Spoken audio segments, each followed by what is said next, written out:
And we'll go straight into the questions. We have quite a few coming in from the audience, also many with numerous likes.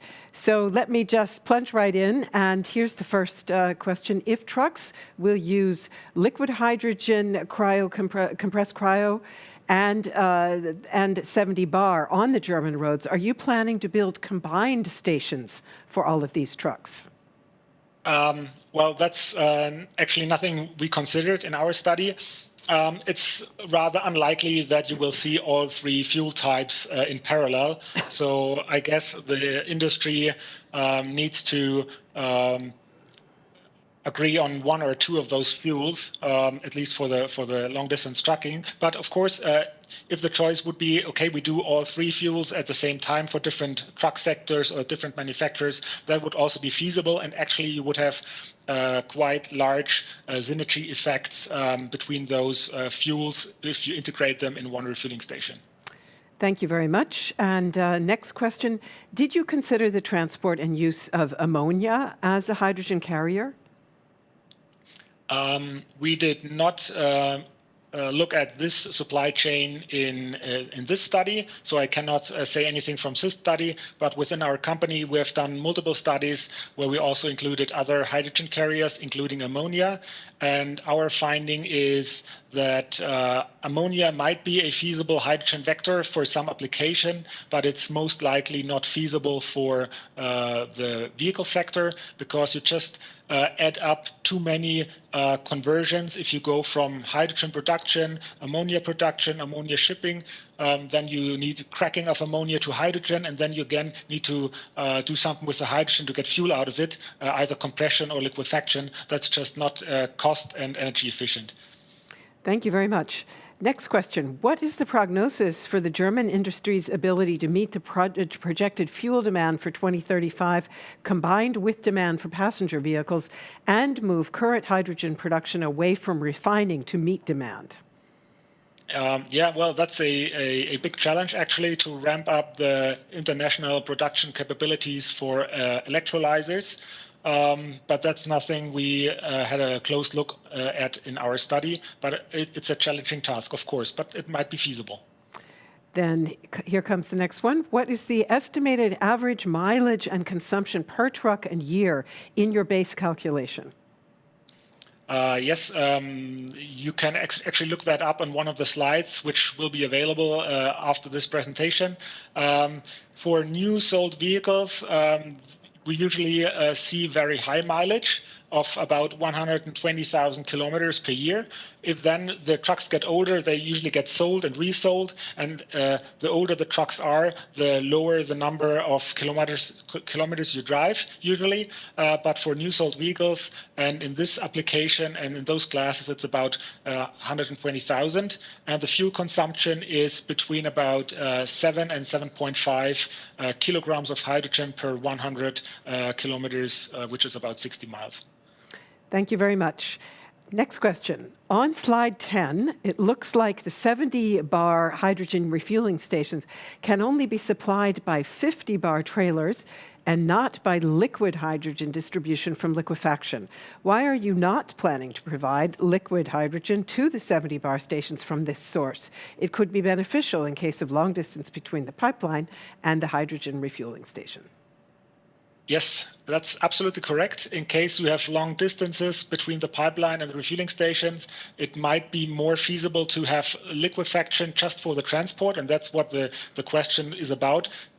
Does it make sense to only liquefy hydrogen for the transport between the pipeline and the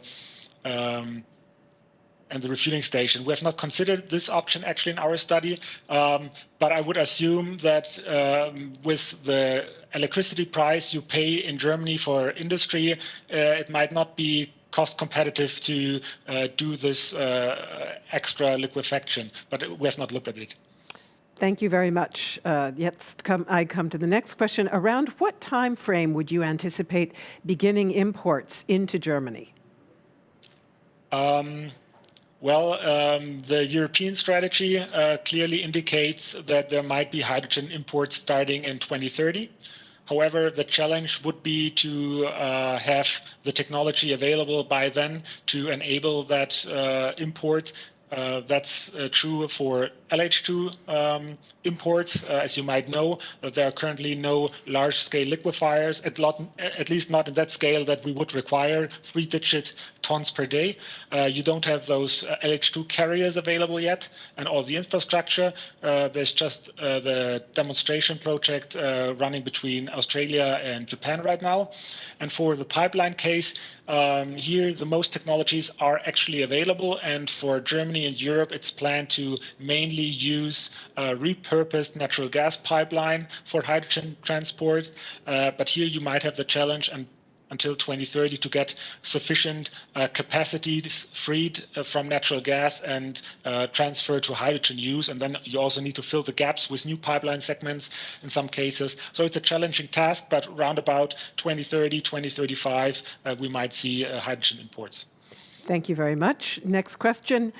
Herr Zerhusen, could you elaborate further on cryocompressed hydrogen, CCH2?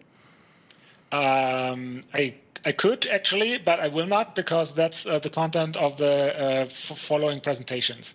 Thank you very much. Are you planning to replace the existing fueling stations or establish new ones for hydrogen?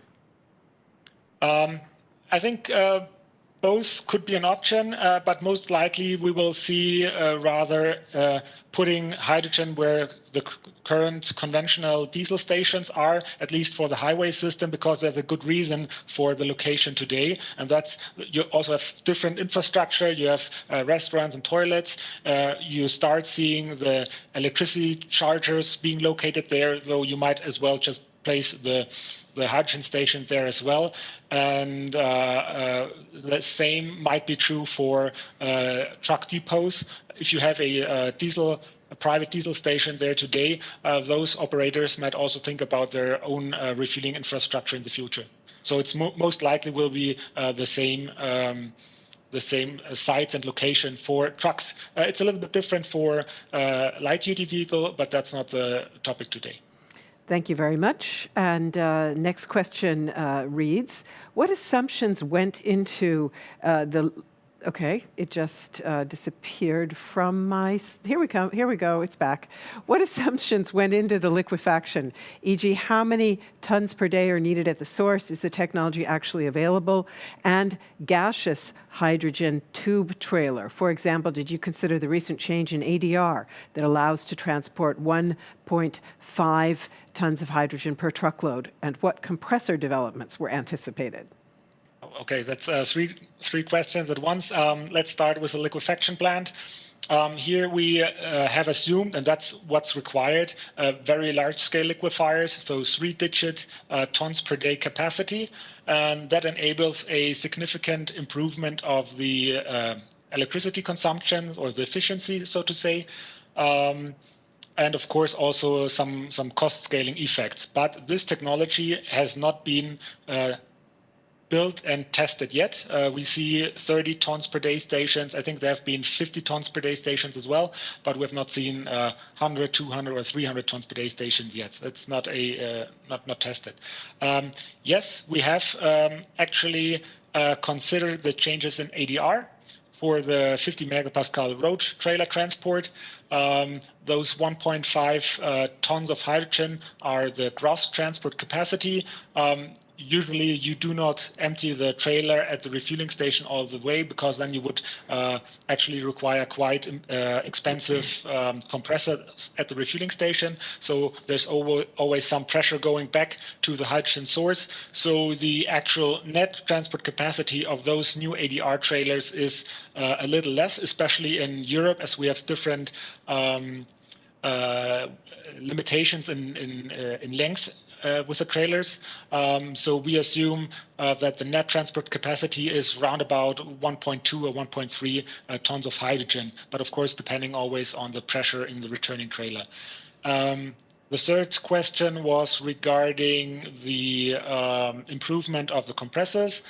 Yes, here we have assumed some improvements in terms of cost reduction, also in terms of compression efficiency, which is quite relevant, and also in lifetime.